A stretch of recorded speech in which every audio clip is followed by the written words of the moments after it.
President Joe Biden issuing brand new pardons before he leaves office today. That includes General Milley, Dr. Anthony Fauci, and congresspeople who investigated the January 6th Capitol attack. I want to read part of this statement that he just issued. He said this: the issuance of these pardons should not be mistaken as an acknowledgement that any individual engaged in any wrongdoing, nor should acceptance be misconstrued as an admission of guilt for any offense. Our nation owes these public servants a debt of gratitude for their tireless commitment to our country. We have NewsNation's Joe Khalil live from the Capitol this morning on this. I mean, Joe, this just coming down within the last few seconds here. Talk about the significance of this moment, and were we expecting this to happen today?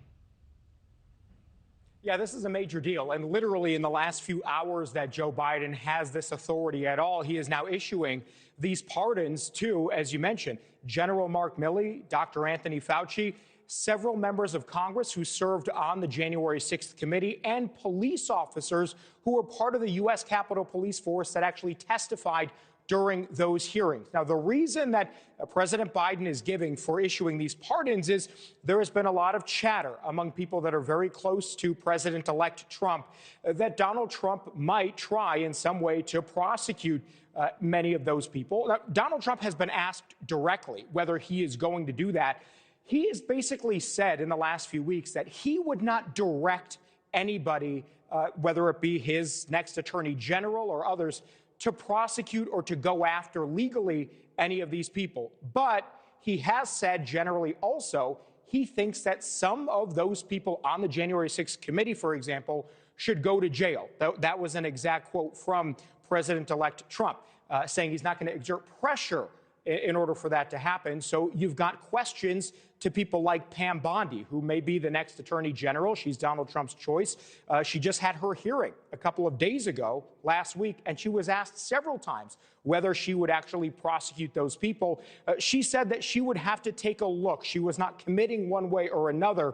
So it seems like that kind of thing, the fact that there was speculation around that at all, is the reason that President Biden today said he's not taking any chances, and that these pardons, you read the key part, Markie, should not be read or construed as any sort of guilt or wrongdoing by these people. Now, interestingly, we've heard from several of the people who are now receiving pardons, people like Liz Cheney and Adam Kinzinger and others, who publicly said they did not want a pardon from Joe Biden. They were asked directly and said they don't need it because they didn't feel like they've done anything wrong. Nonetheless, it seems like this seems to be a preemptive measure now by Joe Biden to give them some kind of immunity.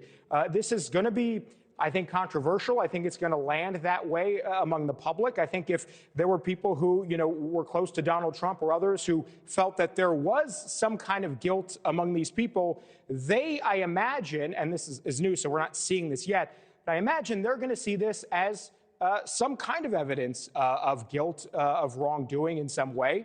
So we'll see how this lands generally, but this is remarkable that, again, we're talking about just a few hours left in Joe Biden's presidency, literally, and he has made this decisive move here to offer a measure of protection for all of those people. Again, General Milley, Dr. Anthony Fauci, members who served on the January 6th committee, and also the Capitol police officers who testified in front of the committee and brought forth, what was at the time really seen as damning evidence in all of that work. So this is just, we're in a moment in our history, Markie, where there's been a lot that we've said is unprecedented.